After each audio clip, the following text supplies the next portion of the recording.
Primero vamos a explicar un poco qué son accidentes. Los accidentes son sucesos infortunados que ocurren durante el tratamiento de conductos. Este accidente puede llegar a ser en realidad más que nada una falta de atención a los detalles. Nosotros debemos de prestar mínima atención a todos los detalles que tengamos durante nuestro tratamiento. Ahora, los factores que tenemos que tener en cuenta para empezar nuestro tratamiento van a ser, por ejemplo, la radiografía de diagnóstico, en la cual vamos a fijarnos en ciertos detalles. Primero, la corona. En el caso de esta radiografía, podemos observar que tenemos una corona que tiene una imagen radiolúcida, la cual va a identificarse como caries.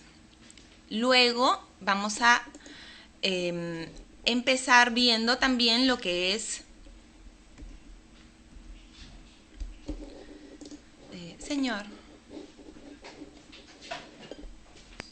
No sé. Para seguir acá.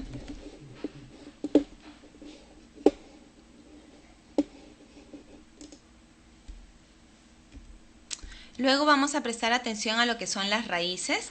En las raíces lo que vamos a evaluar es la curvatura que tenga la pieza dentaria, la raíz, ¿no? Hacia dónde va dirigida, cuántas raíces tiene la pieza y sobre todo luego vamos a evaluar el periodonto, ya sea si hay reabsorción del hueso o si es que solamente hay un ensanchamiento. Todo eso tenemos que evaluarlo para poder hacer un buen diagnóstico antes de ingresar al conducto.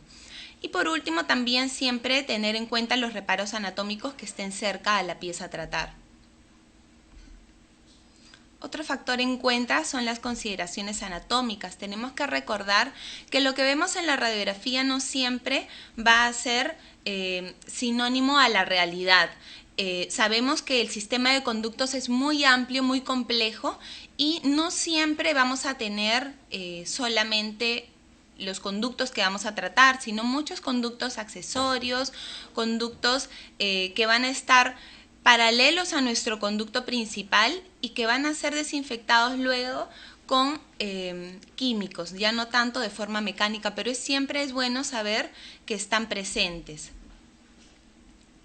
Por lo tanto, luego, después de tener este diagnóstico, vamos a pensar en qué técnica vamos a utilizar. Dependiendo de nuestro diagnóstico, vamos a emplear una técnica crown down o una técnica step back. Y por último, las condiciones de nuestro instrumental. Es muy importante que nuestro instrumental esté en buenas condiciones, que esté nuevo, ¿no?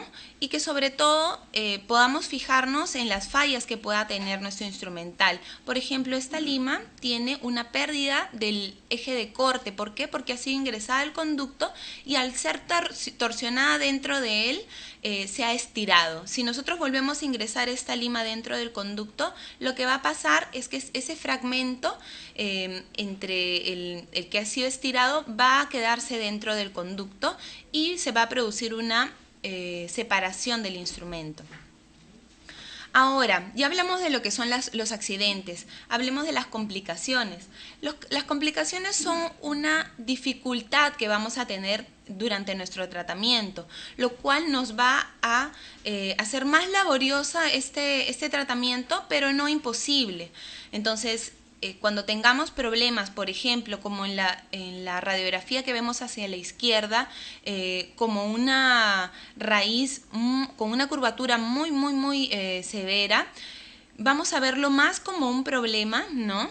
Pero no tanto como algo que nos va a impedir hacer el tratamiento, ¿no? Va a ser un poco más laborioso, de repente vamos a tener que utilizar otro tipo de instrumentos, pero es una complicación nada más. Y hacia la derecha podemos ver la imagen de una pieza semi-erupcionada, la cual va a ser un poco complicada de aislar, pero vamos a poder realizarlo con múltiples maniobras que vamos a ver luego. Ahora, es importante saber que los accidentes pueden ocurrir durante cualquiera de los pasos de nuestro tratamiento de conductos, desde el aislamiento hasta finalizar en la obturación. Ahora vamos a empezar por el aislamiento absoluto, que se trata de una barrera mecánica defensiva. Barrera mecánica porque vamos a tener a esta goma, ¿no?, que va a cubrir a nuestra boca y nos va a separar todo el ambiente de la boca de nuestro diente a tratar, ¿no?, lo cual va a evitar que los químicos que utilizamos vayan a ingresar hacia los tejidos de la boca, y también que la saliva y las bacterias que puedan estar dentro de ella ingresen a nuestro sistema de conductos. Entonces, durante el aislamiento, ¿qué podemos presentar? Alergia al látex.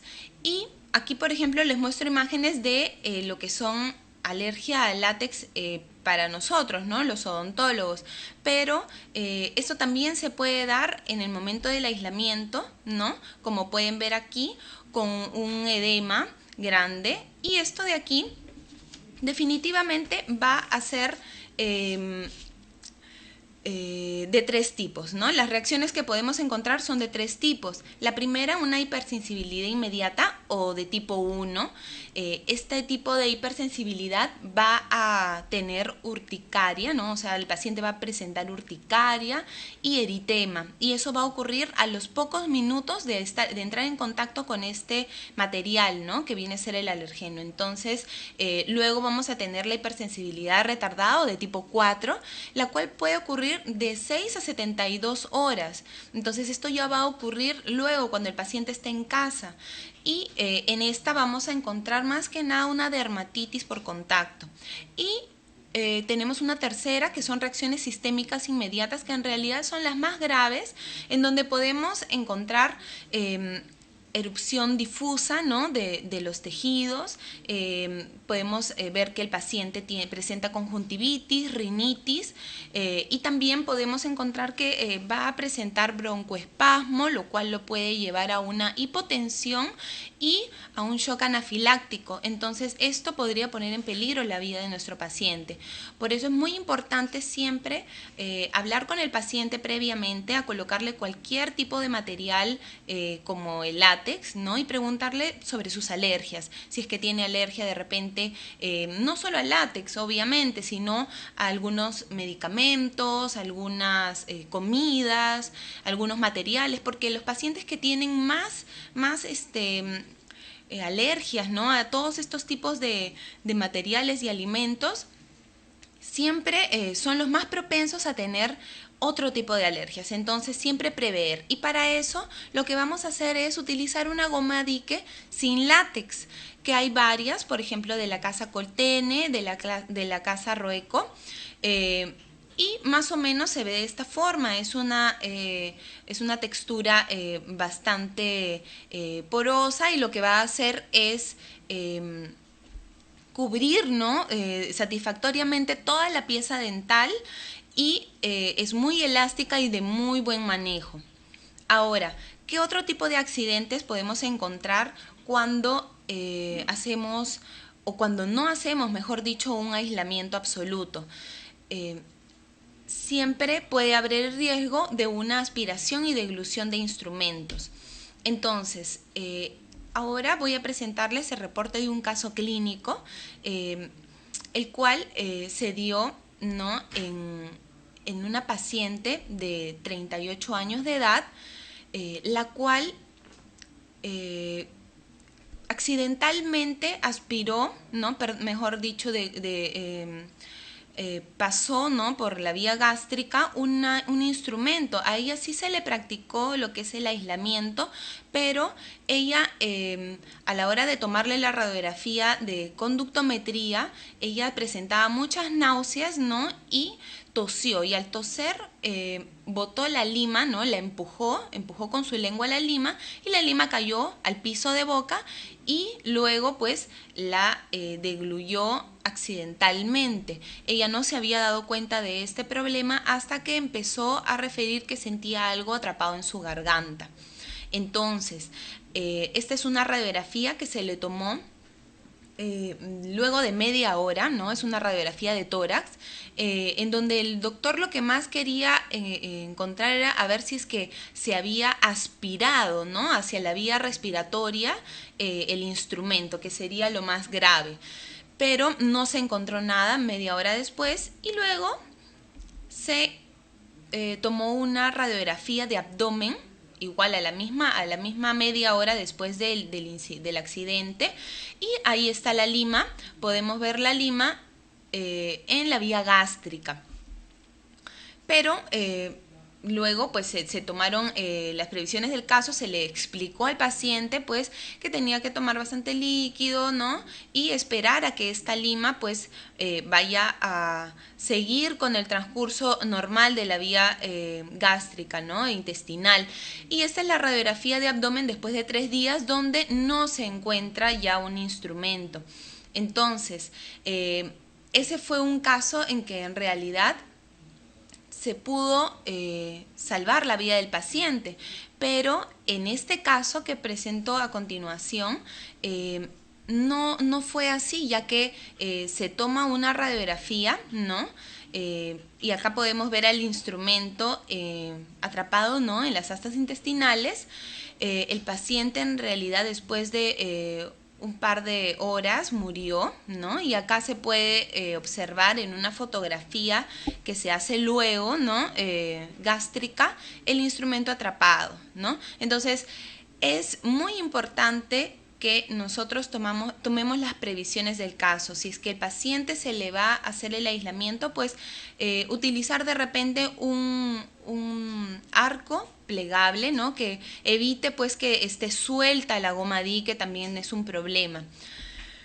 Ahora, ¿qué sucede o qué debemos hacer si es que el odontólogo, si es que el paciente va a ingerir, ¿no? este instrumento? Primero, no sentar al paciente, todo lo contrario, ponerlo boca abajo y tratar de que él escupa este instrumento. Si no lo lográramos, lo que debemos hacer es que tratar de retirar este instrumento de repente con los dedos o con una pinza de alcance, como una pinza mosquito o una pinza de algodón.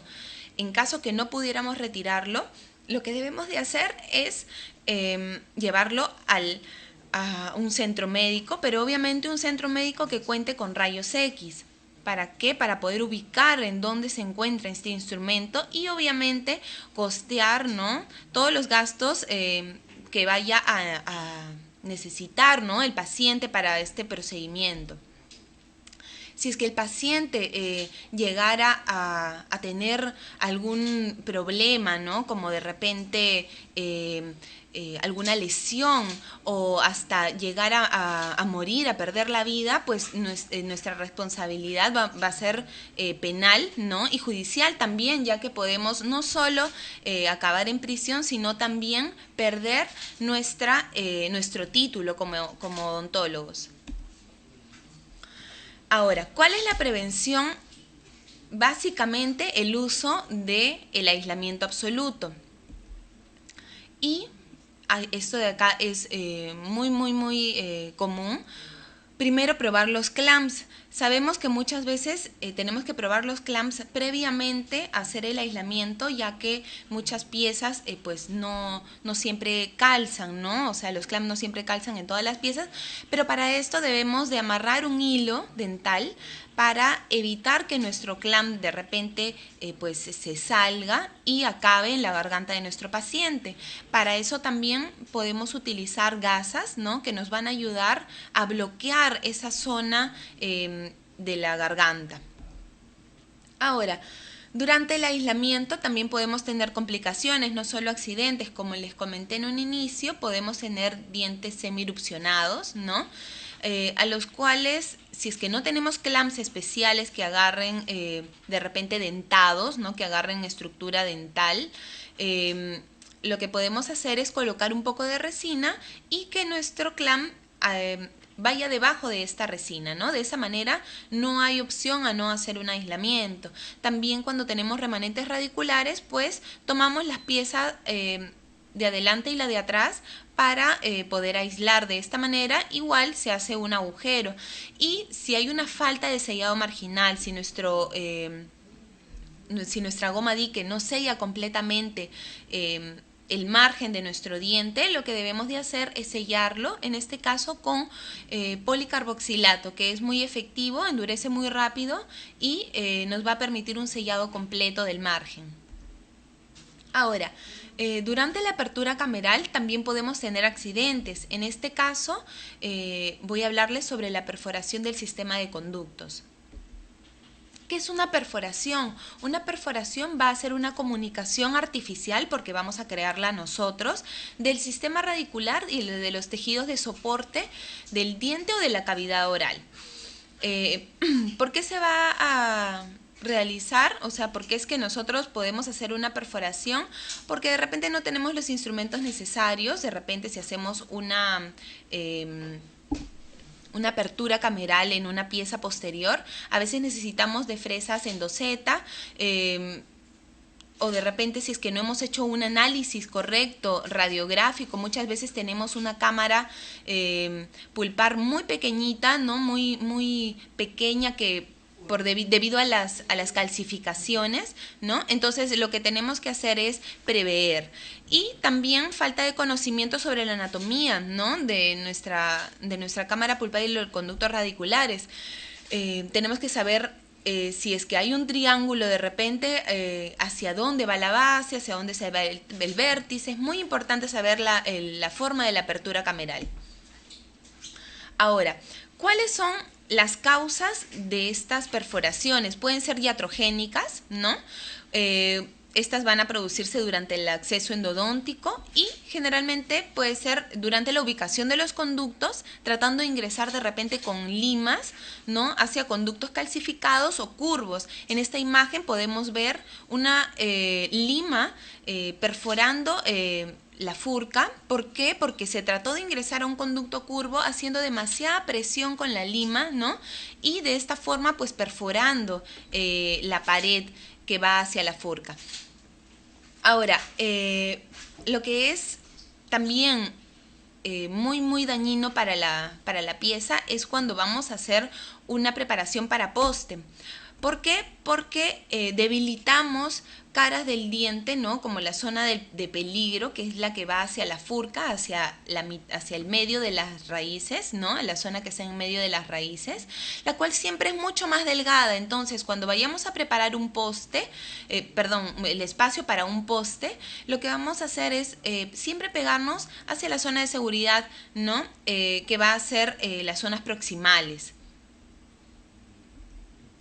Ahora, también hay otras causas de una perforación que no siempre son accidentes provocados por nosotros, sino las no iatrogénicas, que son producidas por caries, ¿no? La caries también puede llegar a perforar parte del diente. En este caso, por ejemplo, en la imagen de la izquierda tenemos una perforación en zona de furca y en la imagen de la derecha tenemos una reabsorción interna, ¿no?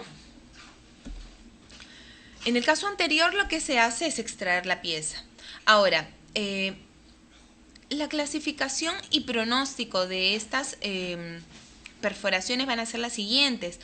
Va a tener un mejor pronóstico mientras sean recientes, o sea, mientras el sellado de nuestra perforación sea próximo a haberlo realizado. Es mejor hacerlo en el momento a que pase una semana, a un mes, porque esta se contamina.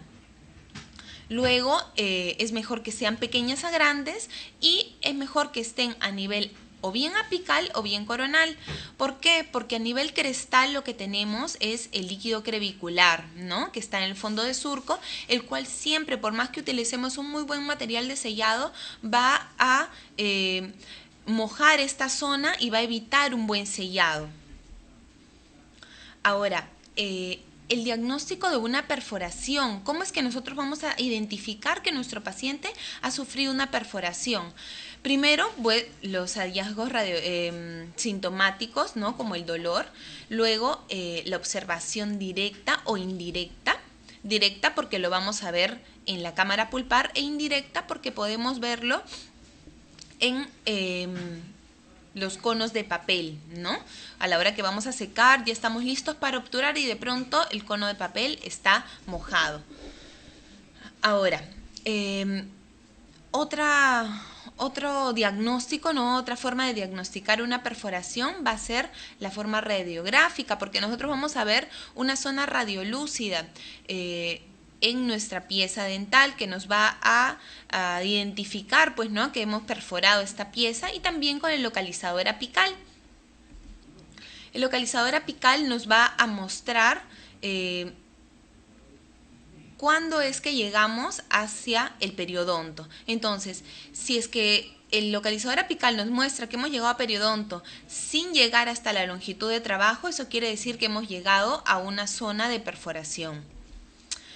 ¿Cómo tratar una perforación? En este caso, una perforación lateral del conducto. Primero vamos a identificar, ¿no?, la zona y vamos a empezar a empaquetar un material de relleno, ¿no? En este caso colágeno, es muy bueno, pedacitos, trocitos de colágeno para poder hacer un relleno y luego poder empezar a rellenar esta perforación, esta zona de perforación del diente. ¿Por qué? Porque si es que nosotros empezamos a rellenar esta zona de perforación con el material de relleno, podemos extravasarlo. Por eso es importante nuestro material previo, ¿no? En este caso el colágeno. Y luego de haberlo rellenado, lo que vamos a hacer es colocar una torunda de algodón humedecida, ¿no? ¿Por qué? Porque en este caso el material de sellado es el MTA, y el MTA lo que va a hacer es endurecer mientras haya humedad. Entonces nuestra torunda de algodón va a darle ese ambiente húmedo que necesita el MTA para endurecer.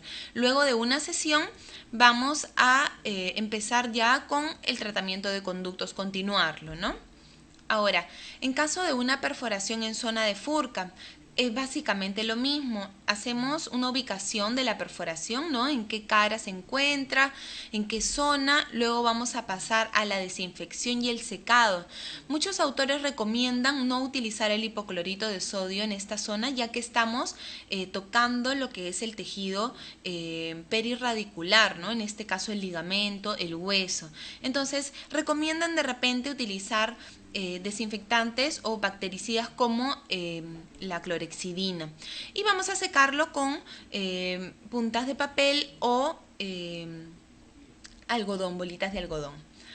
Luego vamos a hacer el sellado de la perforación con MTA y, como les comenté, colocar una bolita de algodón húmeda y luego colocar un material provisional hasta la siguiente sesión, en la que vamos a hacer un sellado del piso cameral con ionómero de vidrio, de preferencia un ionómero que pueda ser fotocurado, porque estos son de una consistencia un poco más dura, ¿no? Va a ser un poco más difícil que, a pesar de que hagamos de repente el retratamiento en los demás conductos, vaya a disolverse.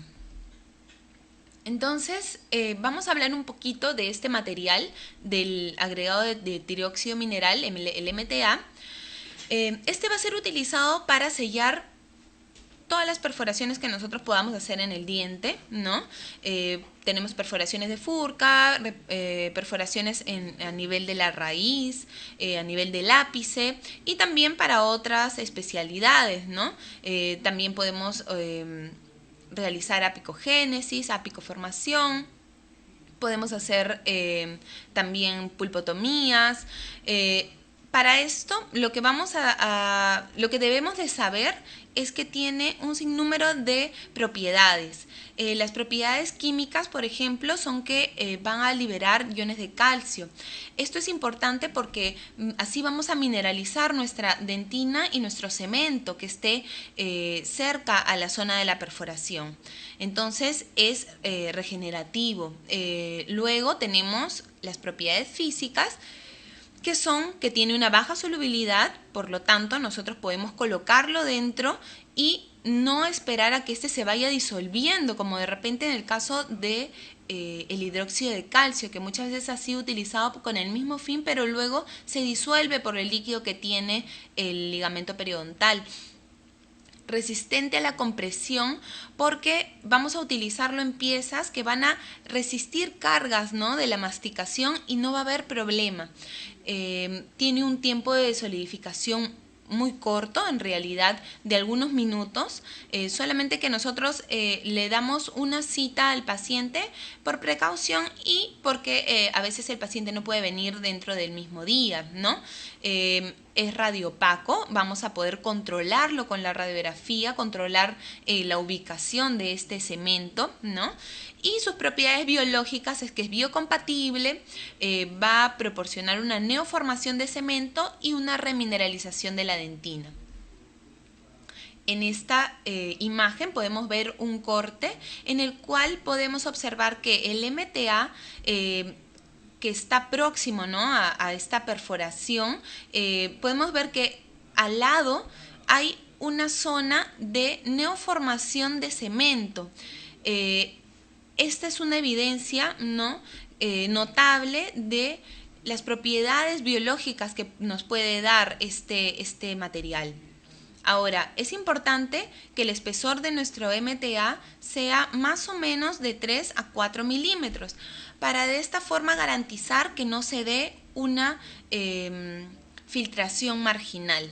Aquí, por ejemplo, Matt y Trope hicieron un estudio en el cual evaluaron los diferentes tipos de MTA, en este caso MT blanco y el MTA gris, a diferentes espesores y el resultado fue que a mayor espesor va a haber una menor incidencia de filtración marginal.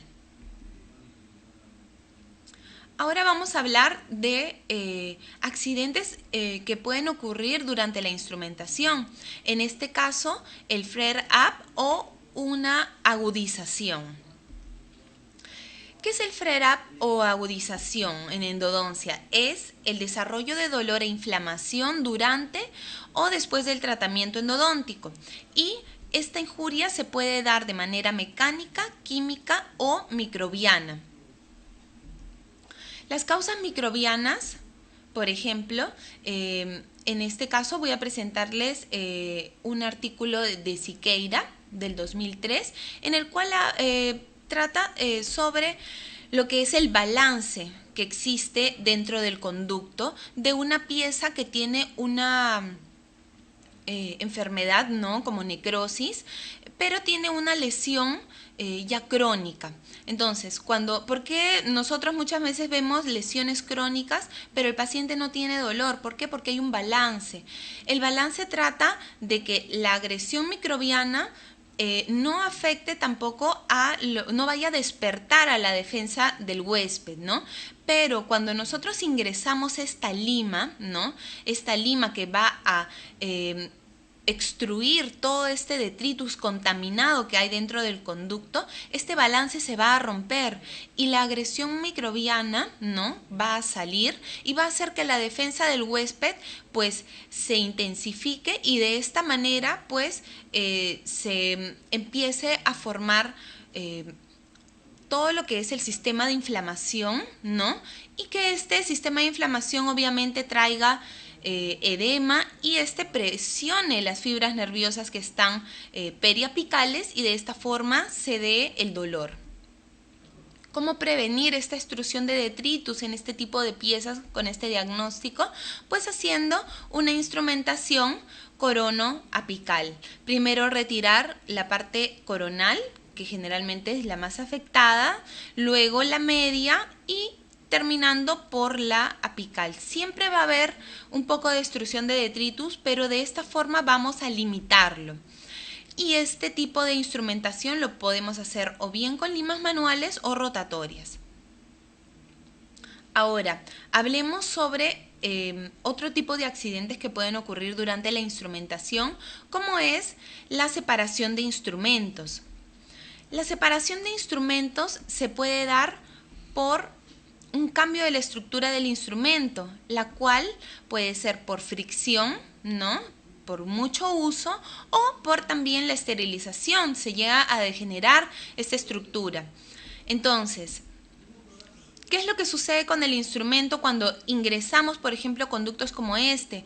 Existe una fatiga del instrumento, el instrumento no es eterno, hay que cambiarlo.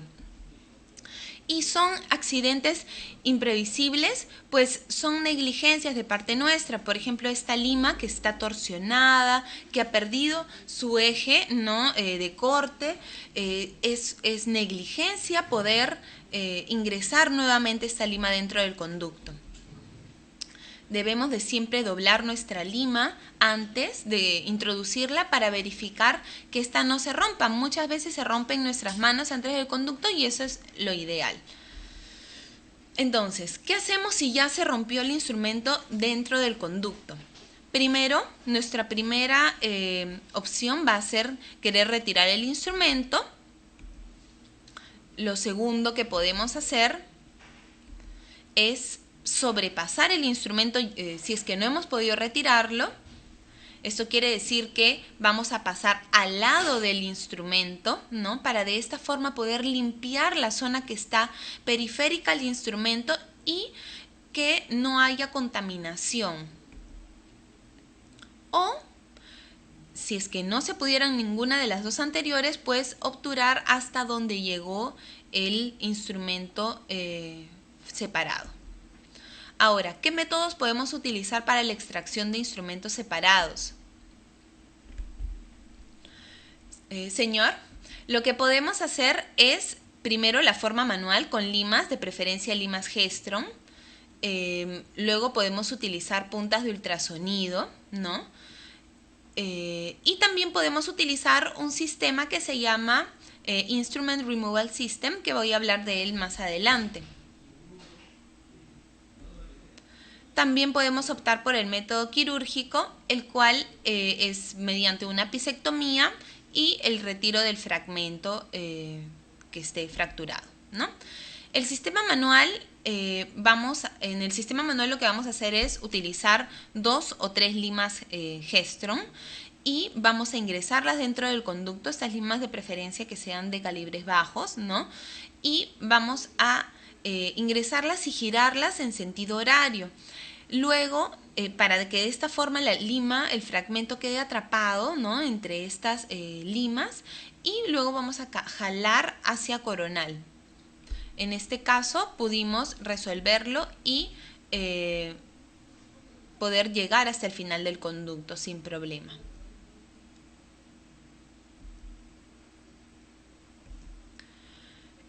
En este caso podemos ver una remoción quirúrgica en la que se hizo una pisectomía y se retiró el fragmento fracturado. Y este es el Instrument Removal System, el cual va a contar con brocas y con microtúbulos, los cuales tienen agujas tipo cuña que van a atrapar al instrumento, ¿no? Con estos microtúbulos ingresamos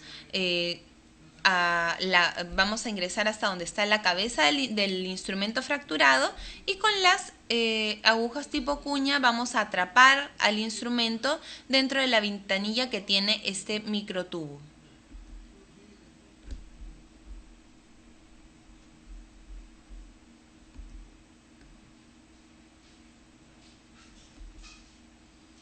Señor.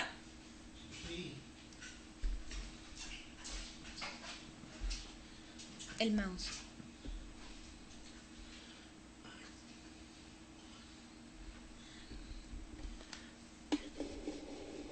Aquí. Bueno. Aquí podemos ver entonces cómo fue extraído un instrumento, ¿no? Con el Instrument Removal System. Podemos ver que este microtubo ingresó hasta donde estaba la cabeza del instrumento fracturado. Lo que se hace para poder llegar a esta cabeza es desgastar con unas brocas que también tiene este sistema y luego enganchar este instrumento con el microtubo y luego con la aguja tipo cuña atraparlo dentro de la ventanilla que tiene. Ahora, el pronóstico de un instrumento fracturado va a ser mejor mientras sea retirado luego de haber terminado el tratamiento. Si es que el instrumento ha sido atrapado dentro del conducto, es mejor que haya sido cuando ha sido terminado el tratamiento. ¿Por qué? Porque ya hemos desinfectado el conducto. En cuanto al diagnóstico, es mejor que sea una pulpa sana, ¿no? Que no haya bacterias. Es mejor que sea en el tercio cervical, porque nosotros o bien vamos a poder tener mejores opciones de retirarlo o de sobrepasarlo, porque vamos a tener un espacio mucho más grande que en apical. En cuanto a la fijación del instrumento, es mejor que no esté adherido a las paredes. Esto ocurre generalmente cuando utilizamos instrumentos rotatorios. Y la forma de la raíz, pues es mejor que sea recta a curva. Nos va a permitir un mayor alcance al instrumento fracturado, y que la forma del conducto sea irregular, no redondo. ¿Por qué? Porque el instrumento ya es redondo y queda atrapado en un conducto redondo, definitivamente va a ser más difícil. Ahora, durante la instrumentación también podemos tener otra complicación, como la pérdida de longitud de trabajo. Esto se debe a un desvío en la anatomía del conducto radicular, y como podemos ver en esta imagen, ya por ejemplo en la conometría, el odontólogo realizó toda su instrumentación, pero a la hora de tomar la conometría, pues se topó con una pérdida de longitud de trabajo, como podemos ver en los conductos mesiales, ¿no? Entonces, ¿por qué sucedió esto? ¿Por qué se obliteró el conducto? Hubo una obliteración con detritus, ¿no? O también puede ser porque no se precurvó previamente, ¿no?, la lima, e ingresó de forma recta. Entonces, esto bloqueó la entrada, ¿no?, del conducto regular. Entonces, ¿qué es lo que debemos de hacer si hemos perdido la longitud de trabajo? Primero, utilizar el EDTA. Recordemos que es un irrigante, pero no lo vamos a utilizar para irrigar pues profusamente como con el hipoclorito de sodio, sino colocar unas gotas de EDTA nos va a ayudar a eliminar este barrillo dentinario, ya que disuelve tejido inorgánico, ¿no? Entonces, luego lo que debemos de hacer es utilizar limas de bajo calibre que ingresen, que retomen la curvatura, ¿no? En la imagen de la izquierda lo que podemos ver es que hay una lima de un calibre mayor que ha tratado de ingresar de forma recta, pero lo que debemos de hacer es ingresar de forma curva, ¿no?, precurvando la lima, y con una lima de menor calibre para retomar la curvatura. Luego debemos de recapitular, ¿no?, ingresar después de estas limas de repente especiales, ingresar con la 15, luego irrigar con la 20 y así sucesivamente hasta llegar a la longitud de trabajo, y siempre fijarnos que haya un tope. El tope es muy importante, siempre ir revisándolo, siempre ir viendo que se encuentre en nuestra referencia. En este caso, por ejemplo, la referencia se encuentra en el borde incisal. Siempre ir vigilando que siempre se encuentre ahí. Y no olvidarnos que debemos de irrigar entre lima y lima. Ahora, la sobreinstrumentación también va a ser un problema, ¿no?, una gran complicación, y puede llegar a ser un accidente si es que ya hay una ruptura del paquete neurovascular, ¿no? ¿Por qué? Porque nosotros ingresamos con una lima, ¿no?, y vamos a llegar hasta el final del diente haciendo esta ruptura, ¿no?, y va a ocasionar una respuesta inflamatoria acentuada, lo cual le va a producir a nuestro paciente dolor. Después de nuestro tratamiento, el paciente se va a quejar de dolor. Ahora, durante la irrigación, por ejemplo, también podemos tener accidentes muy, muy severos, como por ejemplo la extrusión de hipoclorito de sodio. Sabemos que la irrigación es un procedimiento indispensable, pero siempre y cuando se realice con una aspiración, ¿no?, que esté siempre acompañado de una aspiración, que la aguja de nuestra jeringa esté suelta en el conducto, no esté ajustada, y que esta aguja vaya haciendo movimientos de vaivén, ¿no? No podemos utilizar la aguja inyectando, sino haciendo movimientos de arriba hacia abajo. Porque de lo contrario lo que haríamos sería inyectar el hipoclorito de sodio. Entonces, aquí por ejemplo podemos ver que tenemos nuestra aguja con el irrigante, vamos irrigando, pero nos esforzamos, presionamos y ¿qué hacemos? Extruimos este hipoclorito de sodio hacia el periápice. ¿Y qué ocasionamos? La inflamación del tejido periapical y luego pues la necrosis de este tejido. ¿Qué signos y síntomas va a tener nuestro paciente luego de una inyección, de un accidente con hipoclorito de sodio? Pues dolor severo, va a sentir quemazón, va a tener edema de los tejidos blandos, un sangrado profuso a través del canal, va a tener también hematomas en la piel, los cuales los va a presentar probablemente luego de un par de horas, luego del accidente, si es que este se encuentra por ejemplo, cerca a tejidos, a las áreas respiratorias, pues puede tener dificultad para respirar.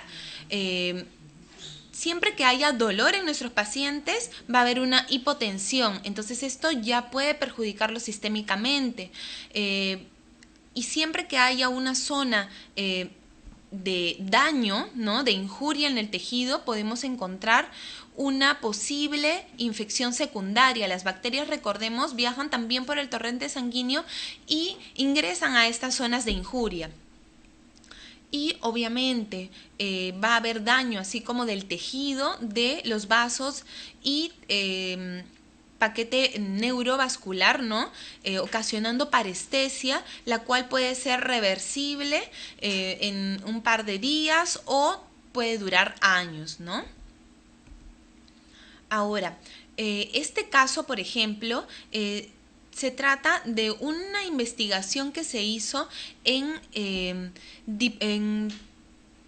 odontólogos con experiencia en endodoncia, ¿no?, y que hayan sufrido con sus pacientes un accidente de inyección de hipoclorito de sodio, en el cual se concluyó que es muy poco probable, ¿no?, que se dé un accidente de hipoclorito de sodio. Tiene un mayor porcentaje los profesionales que no utilizaron. Fueron 314 profesionales.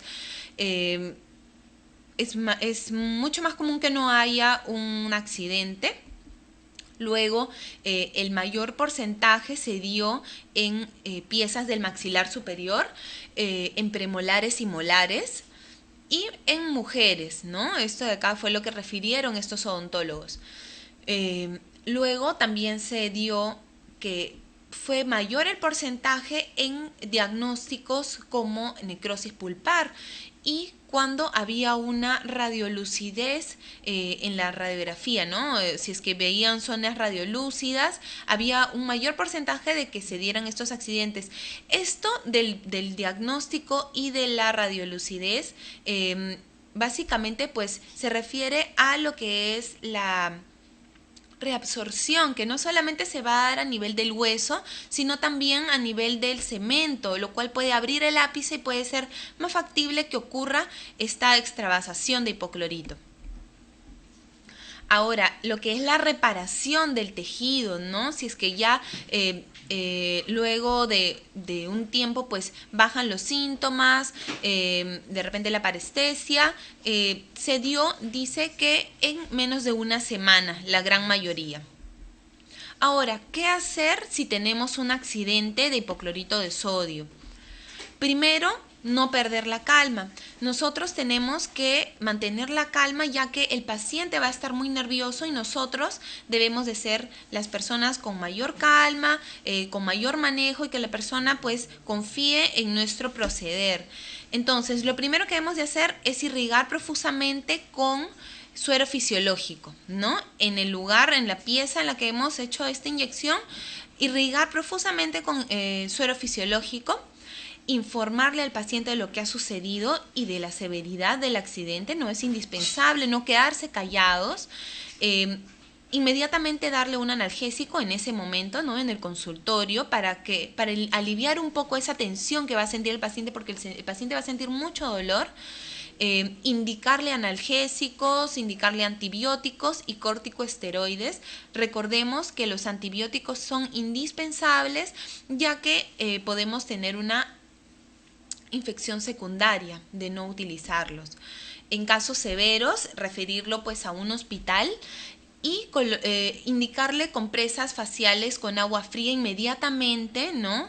Retirándose del consultorio, y después de un día ya empezar con las compresas de agua caliente para que haya una circulación de este edema.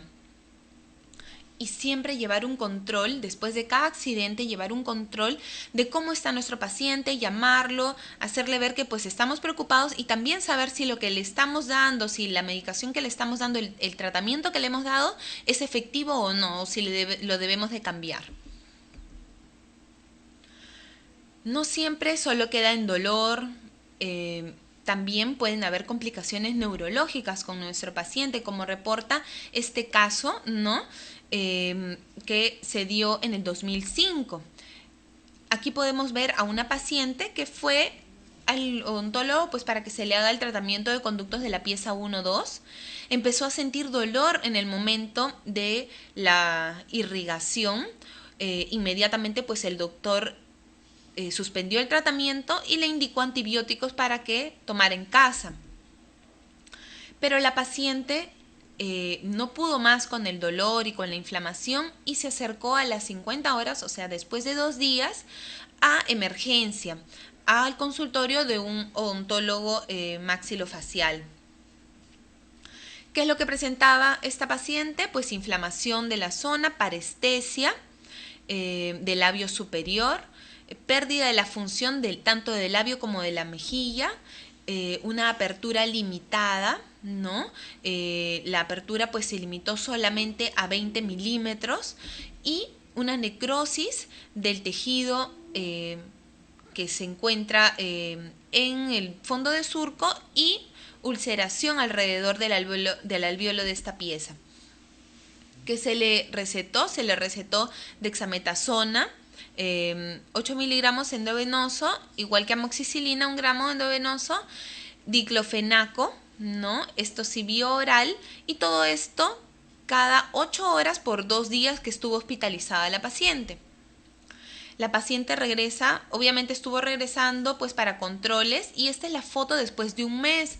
Nosotros podemos visualizar pues que la inflamación aún se mantiene, pero está casi resuelta. Ha habido una mejora gradual de la apertura bucal, pero miren que no se ha recuperado del todo.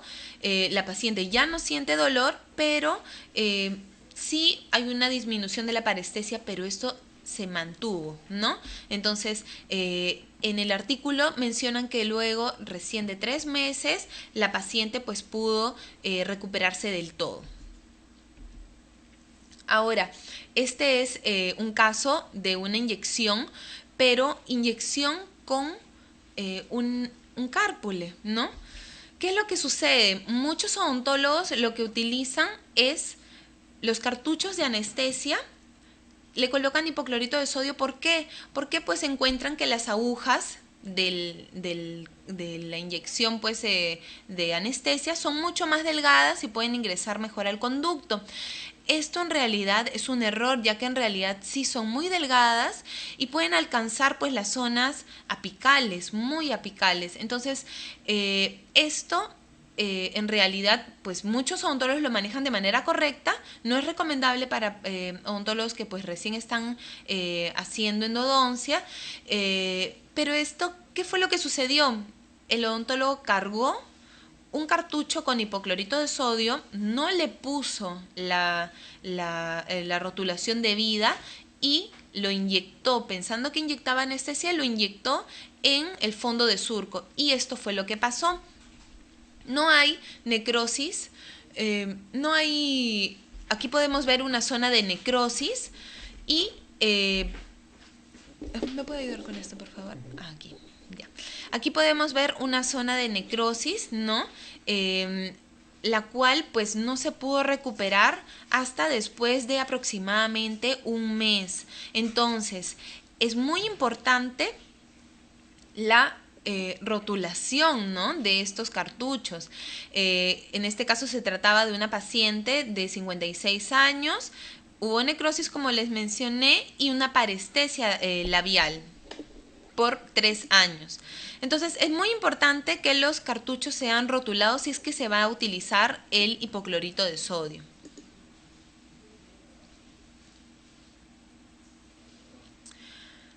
Ahora, el siguiente accidente ocurre durante la obturación y es la sobreextensión o sobreobturación del material que vamos a utilizar. Una obturación adecuada sabemos que consiste en el llenado tridimensional cercano a la unión cemento-adamantina, lo cual se va a dar gracias a la conformación de un tope apical. Es muy importante conformar un tope apical para que nuestro cono de gutapercha pues selle esa zona y no sobrepase el ápice. Y esto va a garantizarnos un éxito a largo plazo. Pero, ¿qué pasa si hay una sobreextensión? ¿Qué es una sobreextensión? Es cuando nosotros hemos hecho no hemos hecho una buena preparación apical, o sea, no hemos realizado un tope y por lo tanto nuestro material, nuestra gutapercha va a sobrepasar el ápice. Entonces, no hay un buen sellado apical, por lo tanto, y hay filtración marginal. No solamente eso, sino que hay injuria del tejido. Aquí, por ejemplo, podemos ver cómo se da un sellado, ¿no? Aquí, por ejemplo, vemos que el cono de gutapercha, pues, se queda a este nivel, ¿no? A 1 milímetro aproximadamente, pues, del ápice anatómico. Y lo que podemos ver aquí es una neoformación, ¿no?, de cemento que está sellando nuestro ápice. Entonces, podemos hacer una regeneración con una muy buena endodoncia. Pero si es que nosotros extravasamos, ¿no?, si es que nosotros hacemos que este material salga del ápice o esté al ras, ¿no?, lo que vamos a ocasionar es una zona de inflamación que no se va a regenerar. Entonces es muy importante que nosotros lleguemos hasta los límites adecuados. Ahora, ¿qué pasa si es que se pasa nuestro cono de gutapercha? Si nos damos cuenta que al ingresar con nuestro cono de gutapercha sucede esto. Lo que debemos de hacer es retirar el cono, obviamente, y utilizar una fresa de un calibre mayor. Una lima, perdón, de calibre mayor, lo que nos va a dar un tope apical. Vamos a generar un tope apical. Y de esta forma, con un cono, obviamente, de un mayor calibre, vamos a lograr este sellado. Ahora, ¿qué pasa si es que nuestro ápice ya está abierto, si venimos de un retratamiento o la pieza no ha cerrado completamente? Lo que debemos de hacer es colocar este material, el MTA, pero previamente un relleno, ¿no? Este relleno puede ser de hidróxido de calcio que luego va a ser reabsorbido, ¿no?, por el tejido. O también puede ser, pues si es muy grande, con colágeno, como en el caso de la perforación anterior, para evitar esto, ¿no?, la extravasación y el sobrepase de nuestro material. De esta forma, si realizamos un buen sellado, lo que podemos hacer es que haya una regeneración del tejido periférico. Este es el caso clínico, ¿no?, de una pieza 4-7, la cual pues presentaba un pulpolito, ¿no?, una calcificación. Se retira pues la pulpa coronal y se evidencia el pulpolito. Este pulpolito lo que va a hacer es hacer parecer que se trata de un conducto en C, pero a la hora de removerlo pues se puede evidenciar que se trata de un foramen principal y la foramina, y que estos va a medir aproximadamente unos 70 milímetros. 70 milímetros, por lo tanto, los conos ya no van a sellar completamente, por lo tanto se hace un sellado apical.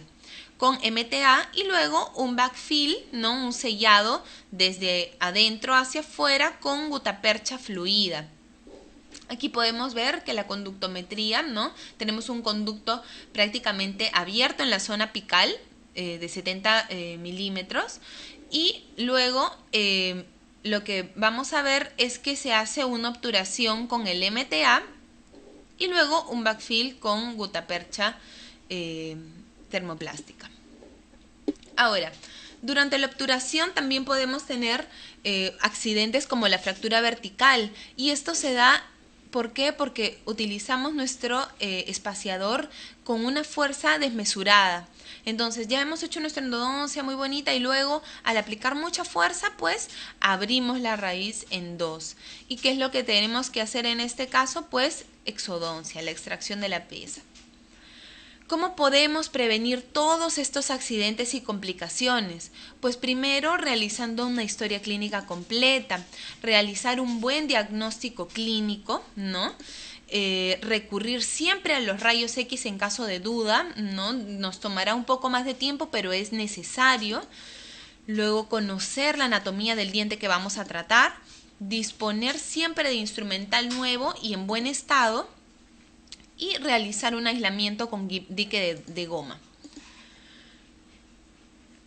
Es muy importante que tengamos experiencia en el tratamiento que vayamos a realizar, de lo contrario pues es mejor derivarlo y tener mucha atención a los detalles.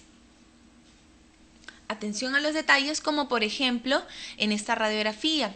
En esta radiografía lo que nosotros podemos evidenciar es lo siguiente. Primero, en la parte de la corona, ¿qué podemos encontrar? Caries, sí, un poco de caries, pero hay algo más. Podemos ver, ¿no? Una zona de perforación que se encuentran a nivel de furca y a nivel lateral. Ahí están, ¿no? Entonces, esto ha ocasionado una radiolucidez en la zona de furca. Eso también nos da una evidencia de que hay algo mal. Entonces, no solamente recién a la hora de abrir la cámara pulpar vamos a encontrarnos con estas sorpresas. También tenemos que hacer una buena evaluación de los detalles al momento de ver la radiografía. Como conclusiones, los factores más importantes para la prevención de accidentes y complicaciones en endodoncia van a ser un minucioso estudio previo del caso y una correcta aplicación de la técnica que vayamos a utilizar durante nuestra terapia endodóntica. Y que el tipo de manejo que vayamos a utilizar, a emplear durante y después de nuestro accidente, de eso va a depender el pronóstico del caso. Estas son algunas de las referencias bibliográficas que utilicé y muchísimas gracias por su atención.